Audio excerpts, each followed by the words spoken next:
नमस्कार, 6 अगस्त 2009 के America live में आपका स्वागत है। सबसे पहले नजर डालते हैं आज की खास खबरों पर। अर्थव्यवस्था के मामले में अमेरिकी जनता को विश्वास दिलाने के ओबामा प्रशासन के प्रयास। क्या आर्थिक सुधार हो रहा है, जानेंगे विशेषज्ञ से। उत्तर कोरिया से रिहा अमेरिकी पत्रकार पूर्व राष्ट्रपति बिल क्लिंटन के साथ अमेरिका लौटी। जानेंगे अब कैसा रहेगा अमेरिका उत्तर कोरिया संबंधों का रुख। और प्रख्यात हार्वर्ड यूनिवर्सिटी की सैर कर देखेंगे पर्यावरण संवर्धन के लिए यूनिवर्सिटी का green initiative. Voice of America का मैं हूं आयुष्मान आप्टे। अब खबरें विस्तार से। ओबामा प्रशासन अमेरिकी जनता को ये दिलासा देने में जुटा है कि खराब आर्थिक हालात में सुधार दिखने लगा है। अर्थव्यवस्था में गिरावट की दर में कुछ कमी आई है और घरेलू बाजार में भी स्थिरता आती देखी जा सकती है। लेकिन वही आलोचक इस बात पर ध्यान आकर्षित कर रहे हैं कि बेरोजगारी की दर अभी भी काफी ज्यादा है और सेवा क्षेत्र में और गिरावट देखी गई है। तो इस वक्त स्थिति क्या है और पूरी दुनिया पर इसका क्या असर हो सकता है, जानने के लिए आइए बात करते हैं विनय भार्गव से, जो विश्व बैंक के पूर्व निदेशक रह चुके हैं और जापान में अर्थशास्त्र भी पढ़ाते हैं। तो स्वागत है आपका। तो मेरा सवाल ये था कि स्थिति क्या है? जो स्थिति है वो बिल्कुल ऐसा नहीं कह सकते कि सब तरफ से सुधार हो रहा है, लेकिन कई चीजें ऐसी हैं जिसमें कि सुधार हो रहा है और कई चीजें ऐसी हैं कि जिसमें कि सुधार नहीं हो रहा है। मसलन सुधार हो रहा है कि जो बैंकिंग जितने भी बैंक्स थे उसमें परिवर्तन आ गया है और बैंक में जो खतरा था कि सब बैंक कोलैप्स हो जाएंगे, गिर जाएंगे, वो नहीं हुआ। ये सबसे बड़ी जो है अच्छी बात है। दूसरा ये है कि जो घर और हाउसिंग सेक्टर है उसमें काफी परिवर्तन आ रहा है, क्योंकि पहले ये लग रहा था कि पता नहीं कितने दाम गिरते जाएंगे, नए मकान बन नहीं रहे थे, पुराने मकान बिक नहीं रहे थे। अब जो है वो नए मकान बन भी रहे हैं तेजी से और जो बिक भी रहे हैं और जो दाम कम होने शुरू हुए थे वो भी खत्म हो गया। तो वहां भी परिवर्तन है। लेकिन जहां पे ये परिवर्तन नहीं हो रहा है, सुधार नहीं हो रहा है, वो खासतौर से जो कि इकोनॉमी में रियल सेक्टर्स जो कहलाते हैं, जैसे मैन्युफैक्चरिंग है और जो लोगों की जॉब्स हैं, उसमें कोई अभी सुधार नहीं आया है। इस जो क्राइसिस है, ये जो संकट है, उसमें भारत की क्या स्थिति है? भारत के ऊपर जो है हमारी ग्रोथ पे दोनों तरफ से फर्क पड़ा। एक तो ये कि हम माल बाहर नहीं बेच सकते और दूसरे घर में पैसा लगाने के लिए उतना पैसा नहीं है, क्योंकि जो हमारा अपने घर में जो सेविंग होती है भारत देश में वो तो बहुत है, काफी है, लेकिन उसके अलावा बाहर से जो पैसा आता है दोनों मिला करके वो भारत का जो है वो ग्रोथ रेट डिटरमिन करता है। बहुत बहुत शुक्रिया आपका। मेरी इस पूरी बातचीत को विस्तार से देखने के लिए हमारी वेबसाइट पर जाइए। पता है www.voasamachaar.com।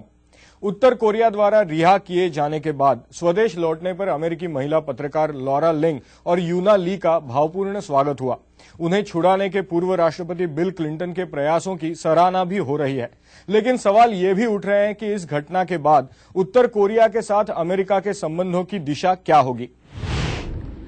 लॉरा लिंग और यूना ली की रिहाई के लिए राष्ट्रपति ओबामा ने पूर्व राष्ट्रपति बिल क्लिंटन और पूर्व उपराष्ट्रपति एल गोर की तारीफ करते हुए कहा कि उनके असाधारण मानवीय प्रयासों से दोनों पत्रकारों की रिहाई में सहायता मिली।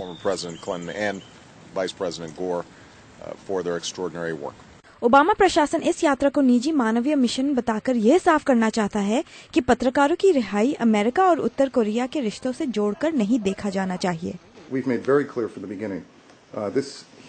हमने शुरू से ही ये साफ कहा है कि ये एक निजी मानवीय मिशन था। अमेरिका और उत्तर कोरिया के बीच के परमाणु मुद्दे के बातचीत से ये जुड़ा नहीं है। उत्तर कोरिया के साथ बेहतर सहयोग होगा कि नहीं, ये इस बात पर निर्भर करता है कि उत्तर कोरिया अपने अंतर्राष्ट्रीय दायित्व को पूरा करता है या नहीं। इसके बावजूद कुछ जानकारों के मुताबिक यह उत्तर कोरिया के साथ बातचीत शुरू करने का पहला कदम था। उत्तर कोरिया ने भी इच्छा प्रकट की कि वे परमाणु मुद्दे पर चर्चा करने के लिए तैयार हैं, लेकिन वे 6 पार्टी वार्ता नहीं करना चाहते। अमेरिका 6 पार्टी वार्ताओं का समर्थन करता है। Sonali Sen, voice of America. America की सबसे पुरानी और प्रतिष्ठित यूनिवर्सिटी हार्वर्ड को आजकल पर्यावरण संवर्धन के असाधारण प्रयासों के लिए भी सराहा जा रहा है। देखिए, हार्वर्ड में स्थित एक ऐसा स्टीम प्लांट जो पूरे हार्वर्ड को बिजली पहुंचाता है और जिसके कारण हार्वर्ड एक हद तक ऊर्जा के मामले में आत्मनिर्भर बना है।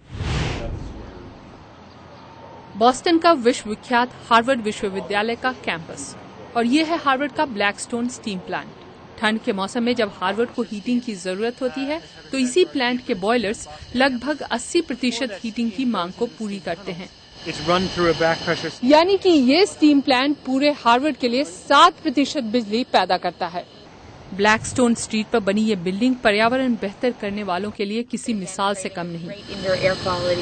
and lighting where 90% of the people in the building get natural light. जैसा कि हैदर बता रही हैं कि ये पूरी बिल्डिंग एक तरह से शोध के लिए बिल्कुल लिविंग लैबोरेटरी है। Dairy manufacturing part. इस बिल्डिंग के अंदर से बताया नहीं जा सकता कि ये 125 साल पुरानी है। इसे पर्यावरण बचाने के हिसाब से फिर से तैयार किया गया है।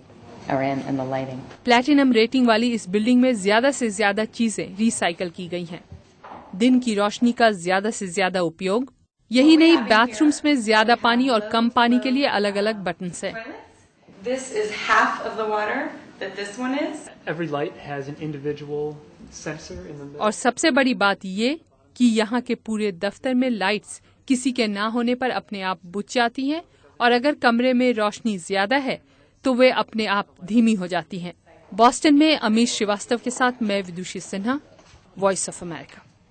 इस खबर को विस्तार से आप हमारी वेबसाइट www.voasamachaar.com पर भी देख सकते हैं। अमेरिका लाइव भी आप यहां देख पाएंगे। तो अभी इजाजत दीजिए, कल फिर मुलाकात होगी। नमस्कार।